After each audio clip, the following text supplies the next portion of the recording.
सत्संग के मां बैठकर कोई बात चलावे और उस अपराधी आत्मा को तीन लोक नहीं ठोर।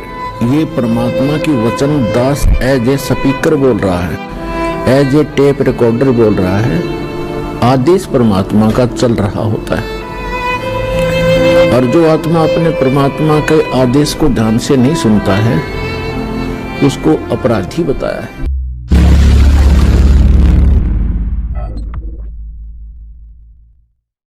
उसके बाद उसने कान पकड़ दिया उस व्यक्ति ने कि हे गुरुदेव, या तो कति चौंध लाग रही है, हमारा कति भूल पड़ रही है परमात्मा। बता, माँ बाप गादड़ गादड़ी बन रहे, वो पंडित जी छक्के वहां घर बैठ के और नौका कौवा तेरा बाप बन गया होगा। फिर कौवा बाप बन गया, उसका क्या ठेका ले रहे हैं? कहते वो पहले सत भक्ति करते अपना ठीक ठिकाना चले जाते, उनका पीछा छूट जाता। तो इस तरह की साधनाएं करवा कर हमें कौवे भी न बनवाए नकली गुरुआ ने, शास्त्र भी साधना करवा के आप भी करवाई, हमारे पूर्वजों से भी करवाई, फिर हमसे भी करवाई, श्राद्ध निकलवाए। वो शास्त्र भी साधना करवाने से फिर हम भी भूत बन गए। पुण्यात्मा, ये तो कोई रजा हुई है परमात्मा कबीर देव जी की अपने ऊपर।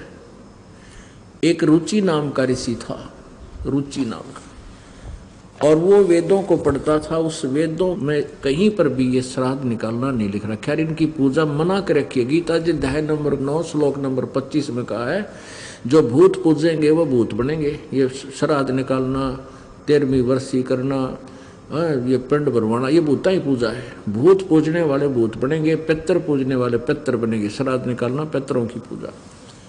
और भाई देव पूजने वाले देवताओं के पास चले जाएंगे, उनके नौकर लगेंगे वहाँ पर।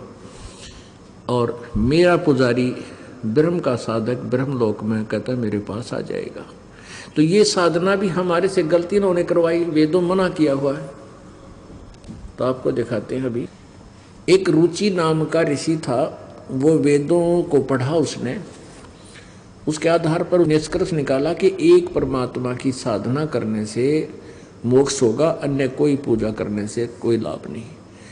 तो उन्होंने आप पे निष्कर्ष निकाल लिया कि वेदों में यजुर्वेद अध्याय नंबर 40 के श्लोक नंबर 15 में लिखा है कि ओम कर्तु समर किलवे समर और कर्तुम समर।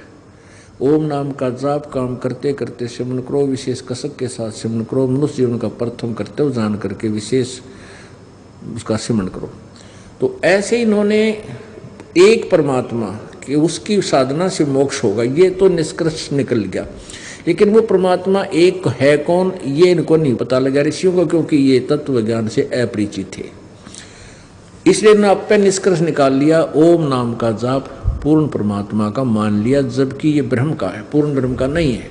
वो तो गीता जी अध्याय नंबर 17 के श्लोक नंबर 23 में लिखा है कि ओम तत्सत इति निर्देश है ब्रह्म त्रिवेद समर्थ है। उस सच्चिदानंद घन ब्रह्म का, उस परम अक्षर ब्रह्म का ओम तत्सत केवल ये इस मंत्र के जाप करने का निर्देश है। ओम तो ब्रह्म का है, तत्सत ये सांकेतिक है, तत् ये परब्रह्म का है और सत ये पूर्ण ब्रह्म का है। ये दो गुप्त मंत्र है, ये दास बताएगा, ये तत्सत नहीं है।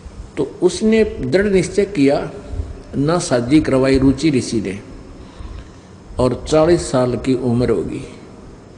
तब उसके 4 पितर दिखाई दिए पिछले, पिताजी, दादाजी, तीसरा दादाजी, चौथा दादाजी, वो सारे भूत बन रहे पितर। उन्होंने कहा कि बेटा रुचि, तूने शादी क्यों नहीं कराई, और शादी करा के हमारे श्राद्ध निकाल ताकि हमारी दुर्गति बचे, हम दुखी हो रहे हैं। अब रुचि ऋषि कहने लगा कि पितामहो, वेदों में तो इस कर्म कांड को अविद्या बताया है, मूर्खों की साधना बताई है, फिर आप मुझे क्यों इस कर्म में लगा रहे हो? अब पितर भी कहते हैं कि हाँ बेटा, ये ऐसा तो है कि वेद में तो ये अविद्या ही लिखी है, फिर भी अपने सट्टे मारे हैं कि तू जरूर कर, नहीं तो तेरा पतन हो जाएगा और ये हो जाएगा, और डरा दिया। फिर उसने पंगा पाया, फिर कहने लगे मान ले मैं ब्याह भी करवाऊँ तो आधी उम्र का होगा, 40 साल का, मैंने लड़की कौन देगा? फिर पितर कहने लगे तू तपस्या कर ले, हैं देखो उसके कर्म फोड़ दिए। पत्नी प्राप्ति के लिए उसने फिर तपस्या करी, फिर कहते जल में से एक औरत आई, वो अपनी लड़की को साथ ले आई और कहने लगी रुचि मैं तेरे से इसकी शादी करती हूँ। जब रुचि ने उसके लिए ब्याह करवाया, फिर वो उसके श्राद्ध काटे, वो भी भूत बनवा दिया। बताए। अधिक जानकारी के लिए जगत गुरु तत्वदर्शी संत रामपाल जी महाराज द्वारा लिखित पवित्र पुस्तकें ज्ञान गंगा, जीने की राह, गीता तेरा ज्ञान अमृत, अंधश्रद्धा भक्ति खतराए जान बिल्कुल निशुल्क मंगाएं। अपना नाम, पूरा पता हमें व्हाट्सएप करें। हमारा नंबर है 7496801823। जगत गुरु तत्वदर्शी संत रामपाल जी महाराज के मंगल प्रवचन अब प्रतिदिन सुनिए MH1 श्रद्धा टीवी पर दोपहर 2 से 3 बजे, सारथी टीवी पर शाम 6:30 से 7:30 बजे, साधना टीवी पर शाम 7:30 से 8:30 बजे, ईश्वर टीवी पर रात 8:30 से 9:30 बजे।